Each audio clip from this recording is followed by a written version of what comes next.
माता पिता अपने बच्चों को समझाते हैं, बड़े बुजुर्ग गुरुजन अपने बच्चों को समझाते, साधु जन संत जन अनुभवी लोग अपने से अगली पीढ़ियों को समझाते हैं। तो सुनो कम से कम, अगर सुनोगे तब तो कुछ समझ में आएगा, जब सुनोगे ही नहीं तो फिर क्या मिलेगा। देखो, वैसे तो कथा में आना भी पुण्य है, आप कथा में आ गए, ये भी आपको पुण्य मिला, इससे पुण्य का घड़ा भरना शुरू हो जाता है। ये कई प्रकार के पुण्य आते हैं, आप कथा में आए, फिर आप कथा में बैठे हैं, ये भी पुण्य है। चुपचाप बैठे हैं, बात नहीं कर रहे, ये भी पुण्य है। आप ताली बजा रहे हैं, ये भी पुण्य है। ये भर रहा है, ये एक बूंद बूंद भर रही है, ये एक बूंद बूंद है, कथा के अंग है ये सब। कथा में आना भी एक कथा का अंग है, कथा में बैठना भी एक कथा का अंग है, कथा में ताली बजाना भी कथा का एक अंग है, कथा में जयकारा बोलना भी एक अंग है, गाना सुनना इत्यादि ये सब कथा के अंग है। ये एक एक बूंद से, इस एक एक बूंद से, एक एक क्रिया से जो हम कर रहे हैं, पुण्य का घड़ा बढ़ता है। तो ये सब अंग पूरे होने चाहिए। अब 3 मुख्य अंग है कथा के। कल भी कथा प्रसंग में आया था, भगवान शंकर ने पार्वती से कहा कि श्रद्धा, जिज्ञासा और निर्मत्सरता। एक श्रद्धा चाहिए, एक जिज्ञासा भी चाहिए, जानने की इच्छा, आगे क्या होगा, आगे क्या सुनेंगे हम। तो आगे की बात तो तब समझ में आएगी जब पीछे की बात भी सुनेंगे। आगे की सुन ली, पीछे की सुन ली, बीच की नहीं सुनी तो कुछ समझ में नहीं आएगी बात। अच्छा, फिर कथा में मंथन होता है, एक कथा में 10 कथाएं निकलती, एक कथा में 10 कथा निकलती है। फिर अगर ध्यान नहीं होगा तो कोई एक कथा भी पल्ले नहीं पड़ेगी। और निर्मत्सरता, श्रद्धा, जिज्ञासा और निर्मत्सर, मस्खरापन नहीं चाहिए, मस्खरापन नहीं कि जरा सा आंखें खुल गए देखने लगे तो जल्दी से ऐसे बैठ के जैसे बस कथा ही सुन रहे हैं, थोड़ा इधर ध्यान डाला तो लग गया धीरे धीरे जाकर।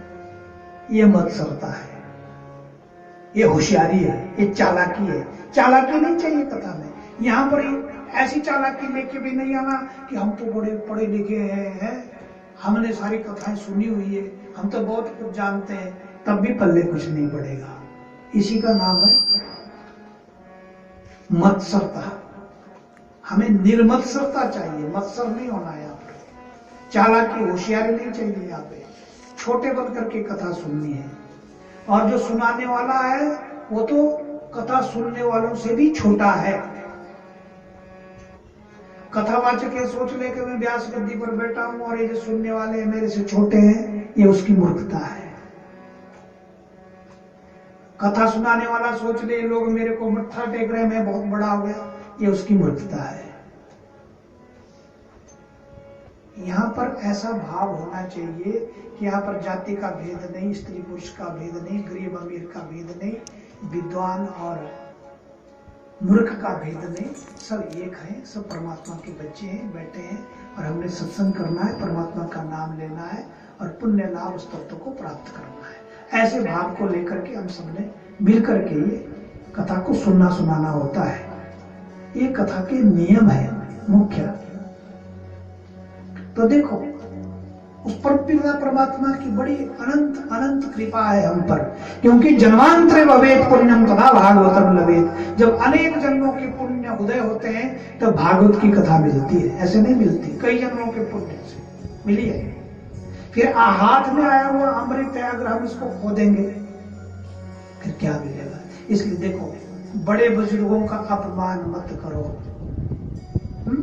अगर बड़े बुजुर्ग बैठे हुए हैं शांत चुपचाप, तो शोर मत मचाओ उनके सामने। ये भी मूर्खता है, ये भी छोटापन है।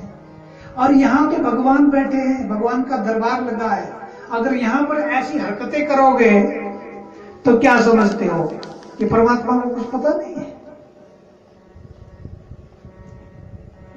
सब जानते हैं। और सच्चाई ईमानदारी से हम आप सब विचार करेंगे तो हम सब पापी हैं, विषय जीव है, हम विषयों में पड़े हुए हैं हम सब। सुनो, श्राप हो जाता है। माँ बाप अगर श्राप देंगे भी नहीं तो माता पिता के मन में बच्चों के प्रति अगर दुर्भाव पैदा हो गया, भाई अरे इससे अच्छा तो ना होता तो अच्छा था, फिर भी माता पिता बुरा नहीं बोलेंगे अपने मुंह से, इतना ही सोचेंगे ना होता तो अच्छा था, ऐसे नालायक से तो ऐसे रह जाते, तो श्राप लग जाता है। अब कल हमने कथा सुनी, अब आगे आने वाली जो कृष्ण जन्म की कथा तक हमने पहुंचना है। तो कृष्ण जन्म से पहले देवकी के 6 पुत्र देवकी के गर्भ में मारे गए। क्यों मारे गए? देवकी जेल में क्यों चली गई? जिसके पेट में भगवान आ गए वो जेल में रही। जो भगवान कृष्ण के पिता बने वो जेल में रहे, क्यों? यही कारण है, ऐसे ही कारण है। ये जो हम गलतियां करते हैं, ऐसी गलतियां हुई उनसे भी। कश्यप और अदिति जिनकी कथा हमने कल सुनी, जिन कश्यप की 13 पत्नियों से पूरी सृष्टि भर गई, और कश्यप ही वसुदेव जी बने। और उनकी सबसे बड़ी पत्नी दक्ष प्रजापति की बेटी अदिति वो देवकी बनी। उन्होंने गलती की, उनको श्राप हुआ। उस श्राप के कारण उनको कंस की कारागार में रहना पड़ा। और जो 6 बच्चे उनके पेट में आए, उन्होंने क्या किया? क्यों मरे हो? अब कल जिंदूराम जी भी एक घटना सुना रहे थे। इस संसार में देखो क्या क्या हो रहा है इधर। 6 बच्चियों के बाद बच्चा पैदा हुआ, लड़का है, जवान हुआ, पढ़ाया लिखाया, नौकरी में लगा, एक्सीडेंट हुआ, मर गया। कुछ दिन पहले देखो इधर दाएं बाएं, 5 बच्चियों के बाद एक लड़का था, 20 वर्ष का हुआ, गलती से तरड़ी की जगह नगरड़ी खा ली। उसके बाप ने भी, उस लड़के ने भी। बाप को हॉस्पिटल ले गए, बच गया, बेटा मर गया। क्यों? ये जो हमारे जीवन में होता है, सुनो, इसके कुछ कारण होते हैं, हमारे समझ में नहीं आते। हम तड़पते रोते हैं। हमारा पाप ही कई बार हमारा बेटा बन करके हमसे बदला लेता है। तो देखो, सावधान हो जाना चाहिए। भगवान ने इतने अच्छे अच्छे मौके दिए होते हमें, तो जब वो स्वयं ही परमात्मा, स्वयं ही इतने बड़े बड़े ऋषि मुनि नहीं बच सके, तो क्या हम आप बच सकेंगे? हमारी क्या औकात है? नहीं बच सकेंगे। और ये पाप भी अपनी ओर खींचते हैं। ये कह दिया कि इन विषयों से कोई नहीं बच सकता, सावधान। देखो, ऐसा बुरा मत मानना कि हम बहुत अच्छे आपको उपदेश दे रहे हैं, ऐसा मत सोचना।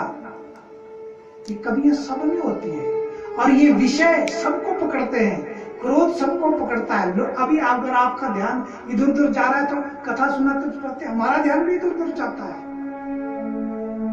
सबका जाता है। लेकिन हमने पूरी कोशिश कर दी, कथा में तभी रस आता है कि हमारा ध्यान भी केंद्रित हो, आपका भी केंद्रित हो, आप में भी एकाग्रता है, हम में एकाग्रता तब आती। सुनो, कथावाचक की एकाग्रता आपके भीतर होती है। अगर श्रोताओं में एकाग्रता है, श्रोता शांत बैठे हैं, तो वक्ता में एकाग्रता आ जाएगी। तो ये दोष सब में होते हैं। ऐसा नहीं है कि अगर हम यहाँ से दोषों का बारे में कह रहे हैं तो आप में वो दोष है, हम सब दोषों से मुक्त हैं। नहीं, ऐसा नहीं है। यहाँ विचार करना है, क्योंकि हम सब विषयी जीव हैं। बाबा जी बैठे हैं और कई बाबा हैं, बहुत अच्छे अच्छे बाबा हैं, है? पर शास्त्र क्या कहते हैं, भागवत भगवान क्या कहते हैं? कश्यप जैसे ऋषि हैं, मरीचि के पुत्र थे, ब्रह्मा उनके दादा है, कश्यप जी के। उन्होंने भी गलती कर दी, यज्ञ करना चाहा, गाय को लेकर के आए, गऊ को लेकर के आए यज्ञ के लिए, बाद में वापिस नहीं दी। मन करा रहा था बहुत अच्छी गाय है, दी नहीं वापस। कई बार आपके पास कुछ रख देता है कोई, बाद में आपका मन वापस करने को नहीं देता, तो कोई बच नहीं सकता। वही श्राप लगा उनको। और देखो, वो 6 बच्चे जो देवकी के गर्भ में आए, क्या नाम थे उनके? पहले उन बच्चों के नाम क्या थे पता है आपको?